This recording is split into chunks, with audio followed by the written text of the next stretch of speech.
आइए सुनते हैं सम्मान प्राप्त करने की इच्छा इस कहानी के माध्यम से। एक बार की बात है कि श्री कृष्ण और अर्जुन कहीं जा रहे थे। रास्ते में अर्जुन ने श्री कृष्ण से पूछा कि प्रभु, एक जिज्ञासा है मेरे मन में, अगर आज्ञा हो तो पूछूं।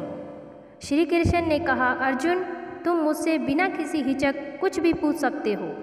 तब अर्जुन ने कहा कि मुझे आज तक यह बात समझ नहीं आई है कि दान तो मैं भी बहुत करता हूँ, परंतु सभी लोग कर्ण को ही सबसे बड़ा दानी क्यों कहते हैं। यह प्रश्न सुन श्री कृष्ण मुस्कुराए और पास में ही स्थित 2 पहाड़ियों को उन्होंने सोने का बना दिया और बोले कि हे अर्जुन, इन दोनों सोने की पहाड़ियों को तुम आसपास के गांव वालों में बांट दो। अर्जुन प्रभु से आज्ञा लेकर तुरंत ही यह काम करने के लिए चल दिया।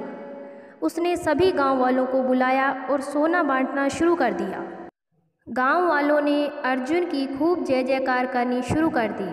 अर्जुन सोना पहाड़ी में से तोड़ते गए और गांव वालों को देते गए।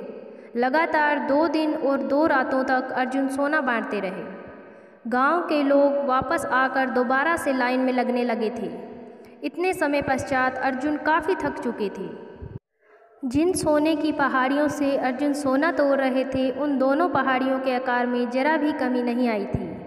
उन्होंने श्री कृष्ण से कहा कि अब मुझसे यह काम और न हो सकेगा, मुझे थोड़ा विश्राम चाहिए।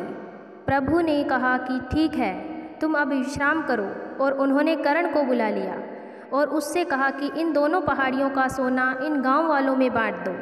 कर्ण ने पहाड़ की तरफ देखा, गांव वालों को बुलाया और उनसे कहा, यह सोना आप लोगों का है, जिसको जितना सोना चाहिए वह यहाँ से ले जाए। ऐसा कहकर कर्ण वहाँ से चले गए। यह देखकर अर्जुन ने कहा कि ऐसा करने का विचार मेरे मन में क्यों नहीं आया। इस पर श्री कृष्ण ने जवाब दिया कि तुम्हें सम्मान प्राप्त करने की इच्छा के कारण तुम समय पहाड़ी में से खोद कर उन्हें दे रहे थे। तुम में दाता होने का भाव आ गया था। दूसरी तरफ कर्ण ने ऐसा नहीं किया। वह सारा सोना गांव वालों को देकर वहां से चले गए। वह नहीं चाहते थे कि कोई उनकी जय जयकार करे या प्रशंसा करे। उनके पीठ पीछे लोग क्या कहते हैं, उससे उनको कोई फर्क नहीं पड़ता।